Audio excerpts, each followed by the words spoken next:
There was no war among them or hate. They were all brothers with one cause. Women had all the same roles as men.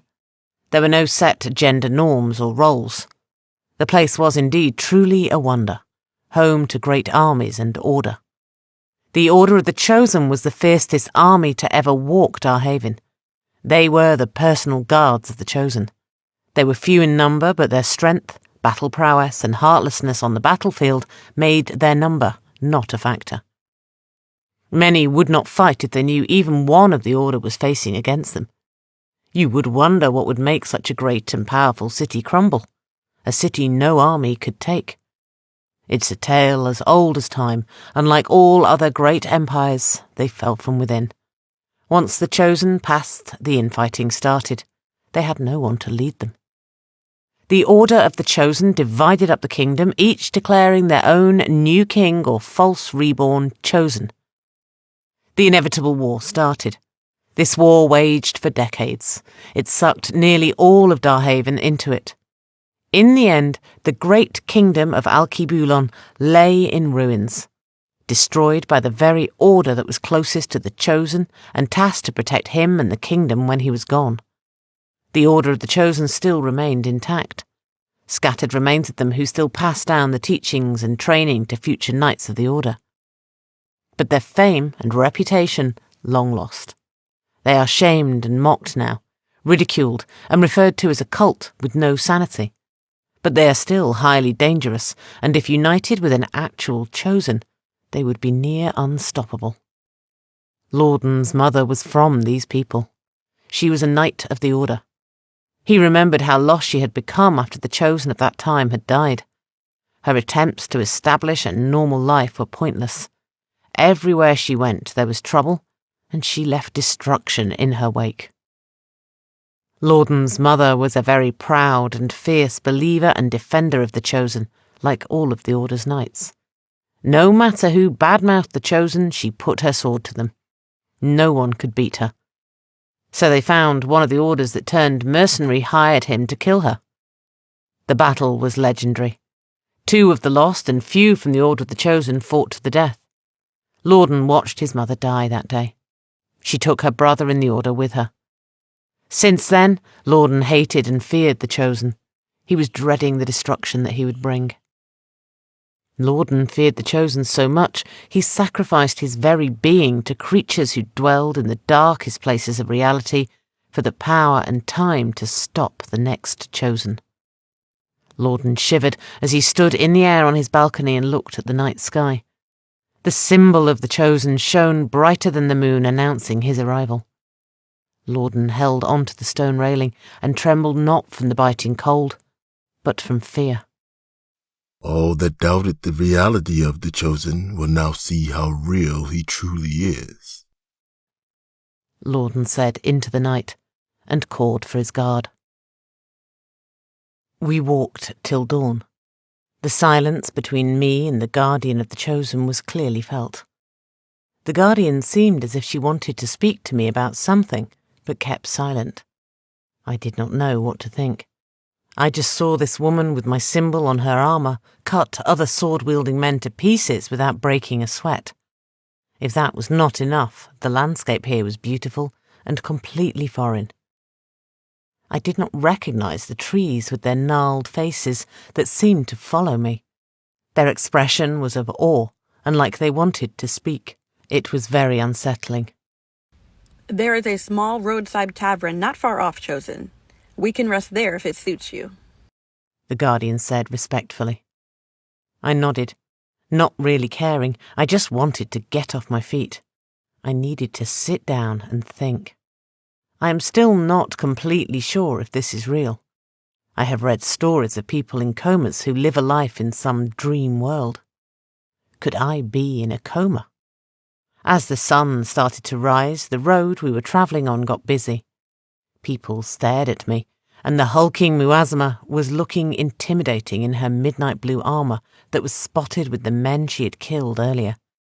She kept her hand on her sword hilt and eyed everyone who got too close.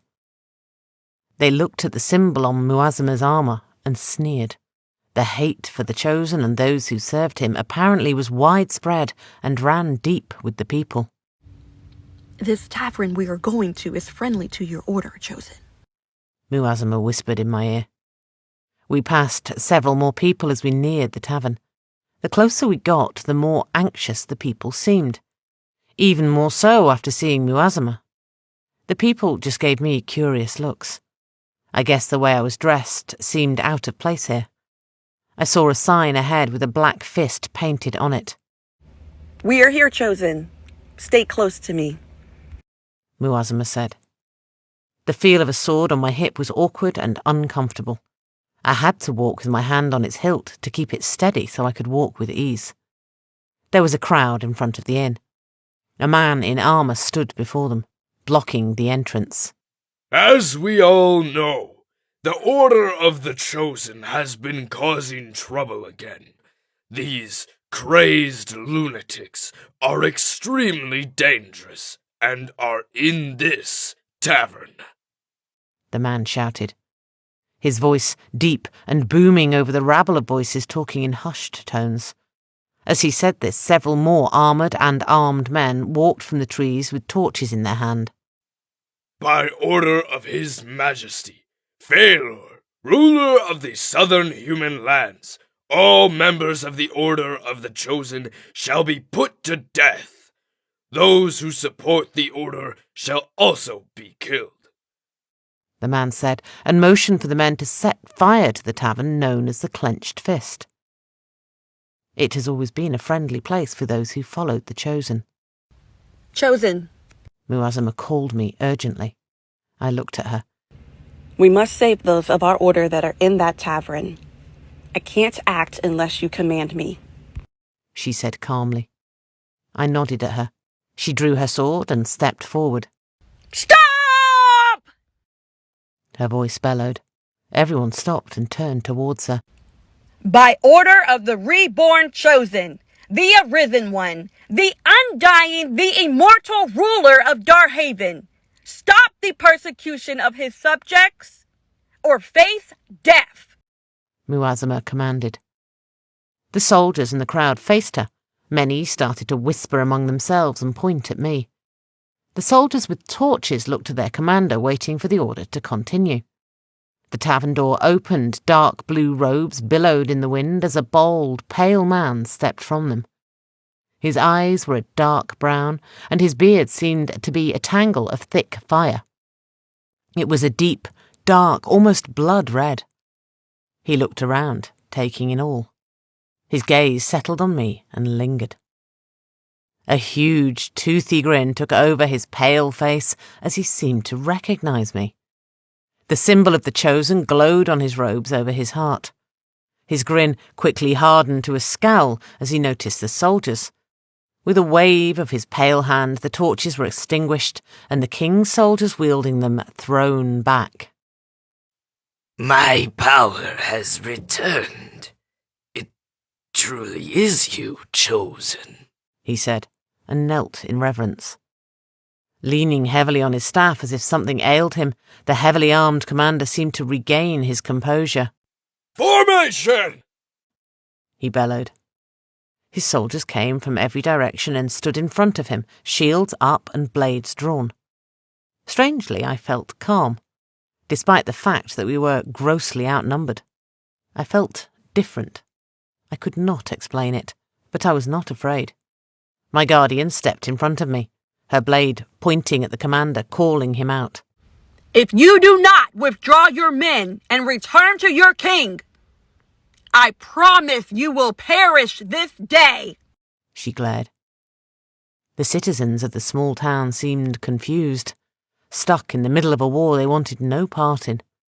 I looked at them, feeling pity for them. I knew if we fought these today, this city, their city, would be destroyed. The red-bearded man walked over to stand next to Muazama, standing in front of me. He held out one of his pale hands and smiled as a ball of fire hovered above it.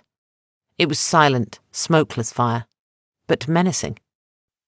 The crazed heretics of your damned lost cult have no power, and your tricks will not fool anyone, he said, then turned to the people. If you don't wish to see bloodshed, I advise you to leave now. Many of the citizens did, but some stayed, their terrified eyes transfixed on me.